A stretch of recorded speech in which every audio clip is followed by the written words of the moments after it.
একটা কথা বলি শুনেন। বর্তমান যুগের শিক্ষিত সমাজ এবং আগের দিনের অশিক্ষিত সমাজ এর মধ্যে তফাৎটা কি জানেন? এর মধ্যে তফাৎটা হচ্ছে আকাশ আর পাতাল। কারণ আগের দিনের মানুষ অশিক্ষিত ছিল ঠিকই, কিন্তু তাদের ভিতরে একটা সামাজিকতা ছিল।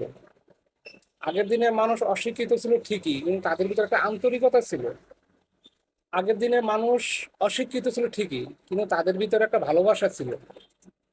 মানে মানুষের প্রতি একটা যে ভালোবাসা, ওই ভালোবাসাটা ছিল। একটা সামাজিকতা ছিল, একটা আন্তরিকতা ছিল। মানুষকে কিভাবে সম্মান করতে হয়, মানুষকে কিভাবে মূল্যায়ন করতে হয়, এই জিনিসটা তাদের ভিতরে ছিল ওই অশিক্ষিত সমাজে।